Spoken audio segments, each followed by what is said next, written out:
कालिया नाग भी टंट किया किताब गोरे कब से थे प्रभु। कृष्ण कहीं मूर्ति देखता है गाली देते हुए? आपने हमें क्रोध दिया है, आपने हमें विष दिया है और आप आ गए, इसलिए क्रोध और विष आप पर हमने दे दिया। तो जानते हैं ग्वाला है, गाय चराया है और बड़ा माखन उखन चुरा कर खाया है, खूब माखन उखन रखो यहाँ पर। जब नाश मनुष्य पर छाता है, विवेक पहले हर जाता है, यह घूम रहा है और नाश तो आ गया, सबका मृत्यु निश्चित। ये शायद प्रथम और अंतिम बार भविष्यवाणी कृष्ण की है।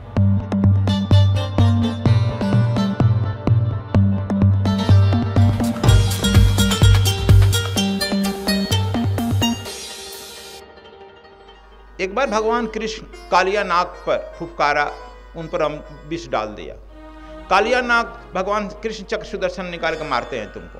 कहाँ ही भगवान मारेंगे? तो देखो हमको करिया कर काला काला कर दिया हमने। कालिया नाग भी टंट किया किताब गोरे कब से थे प्रभु। कहा कि तू मजाक कर रहा हमसे? कहा कि आप गोरे भी थे? कहा कि तू मजाक कर रहा। हम मजाक नहीं कर रहे हैं प्रभु, आप तो शांति प्रदम है ना, शांति स्वरूप है ना। आप में क्रोध शोभा देता है, ये कहाँ से ले लिए? हम ही से ले लिए। कहा संसर्गे गुण दोषा भवन्ति, क्रोध तो मेरा स्वभाव है, क्रोधी मैं हूं, संसर्ग से ले लिए क्या प्रभु? कहा कि ठीक कह रहा, संसर्गे गुण दोषा भवन्ति, क्रोधी के संगे क्रोध हो जाएगा। तो ठीक कह रहा है कालिया नाग। कहा और दूसरी बात, हमको आप अमृत दिए हैं, त्वदीयं वस्तु गोविंदम तुम्हें समर्पयम्। आपने हमें क्रोध दिया है, आपने हमें विष दिया है और आप आ गए, इसलिए क्रोध और विष आप पर हमने दे दिया,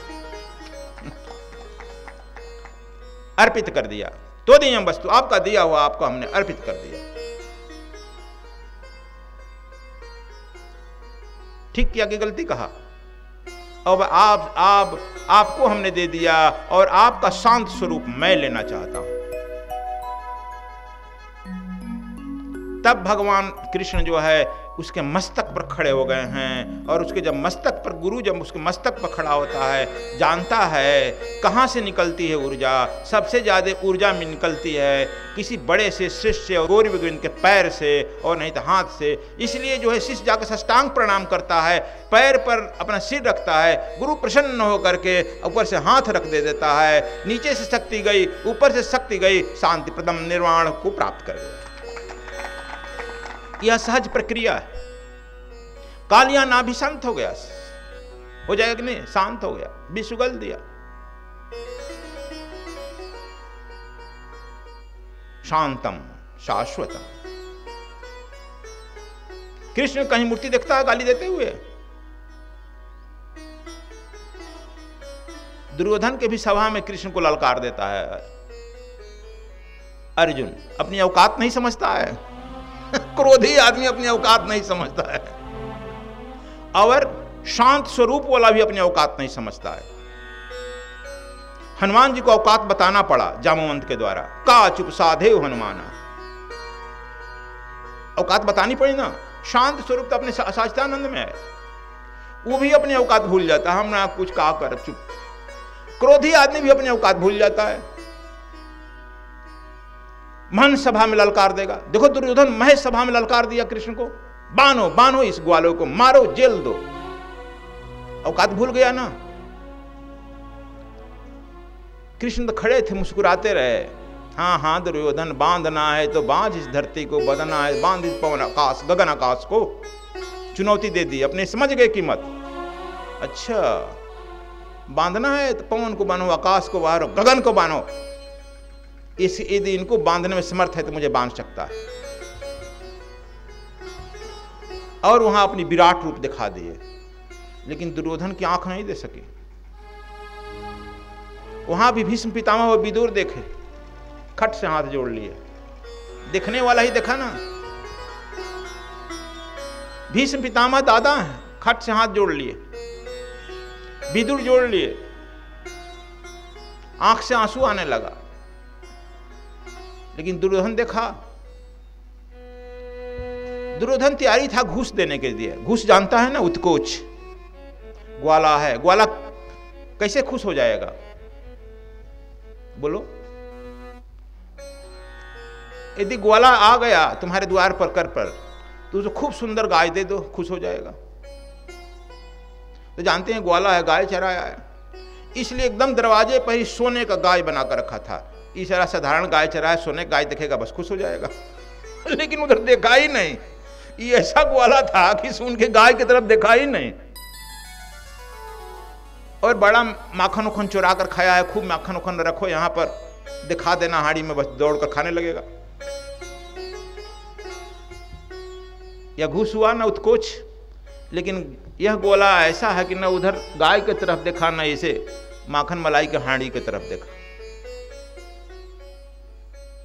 शांति से अपनी बात कहा, शांति से चुनौती दे दिया कि अब मैं चल रहा हूं और रणक्षेत्र में भेंट होगा, जहां सुन लीजिए सब जो है मेरे मुंह में है, सबका मृत्यु निश्चित है। शायद प्रथम और अंतिम बार भविष्यवाणी कृष्ण की है।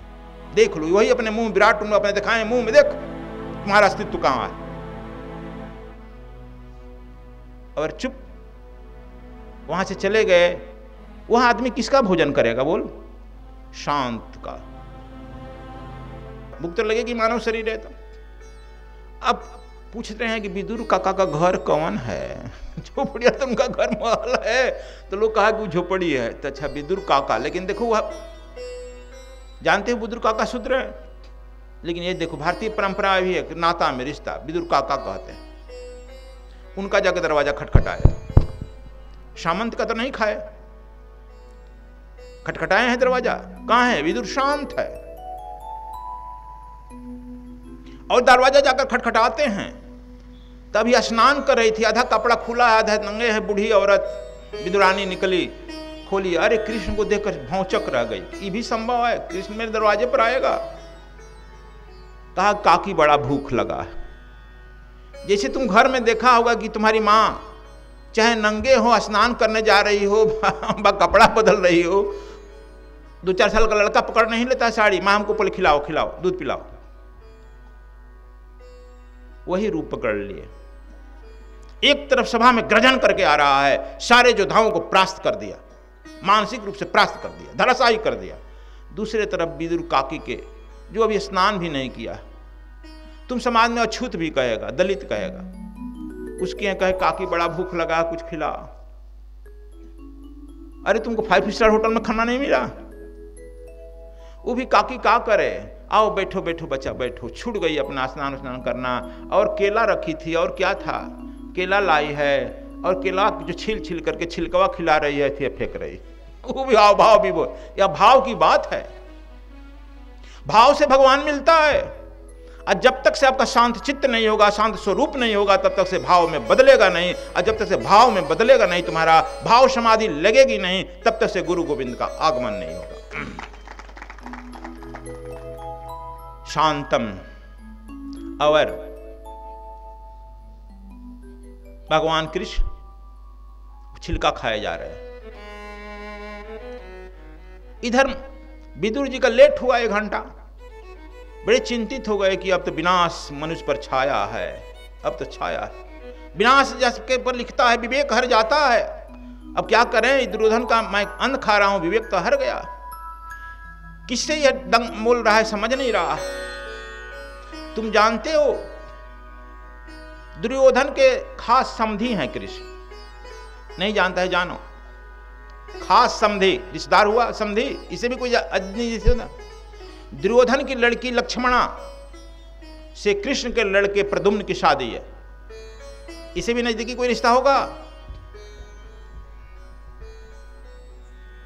और जब विदुर आए और देखे कि अरे तो यहीं बैठ रहा, अपनी पत्नी को अरे पगली पहले साड़ी तो बदल, अभी तो स्नान भी नहीं किया, और क्या खिला रही है प्रभु को? हट हट हट, मूर्ख कहीं का, ये छिलका खिला रही है, फेंके जा रही है। अब कृष्ण जी अपने, अब विदुर जी अपने ले लिए, अब वो छिलका फेंक रहे हैं, वो खिला रहे हैं। तो क्या कहे कृष्ण भगवान? चूंकि वह आए हैं अभिराज सभा से, उनका मन उद्विग्न हो गया है। उद्विग्न है ना, शांत नहीं है स्वरूप, विदुरानी का शांत स्वरूप है। तब विदुर काका जो है अभी उद्विग्न थे, चिंतित थे। जब नाश मनुष्य पर छाता है, विवेक पहले हर जाता है। यह घूम रहा है और नाश तो आ गया। यह दिखा भी दिया कि सब हमारे मुंह में जा रहे हो। हे भगवान, अब क्या होगा? भगवान मिल गया घरे। घरे सोच रहे हैं भगवान जो जो सोचे, जो जो मांगे ठाकुर सो सो देवे। जो आपने दुख मांगा है, संग मना है, सब दिया है। और कई बार मैं समझाता भी हूं तो इस पर भी तुम लोग नहीं समझता है, इस पर भी पॉलिटिक्स कर लेता है। क्या होगा? बुद्धि मारी गई कि नहीं मारी गई? लेकिन विदुर जो है बहुत भक्त थे, खुद पहचान गए। कह रहे ठीक कह रहे हो प्रभु, मेरा चित्त चंचल, मैं उद्विग्न हूं, मैं महाविनाश देख रहा हूं, मैं हस्तिनापुर का अन्न खा रहा हूं और हस्तिनापुर का नाश देख रहा हूं, और आपको कोई पहचान नहीं रहा है प्रभु, इसलिए मैं अत्यंत उद्विग्न हूँ, चिंतित हूँ। इसलिए मेरा हाथ से छुआ हुआ भी यह आपको उद्विग्न कर देगा प्रभु। ठीक कह रहे हैं, मेरी गलती है। वह साध्वी है, शांत है, उसके चित्त में शांत चित्त है, अप्रमेय है। शांतम शाश्वतम अप्रेयम अनघम। अनघ पाप नहीं है, निष्पाप है।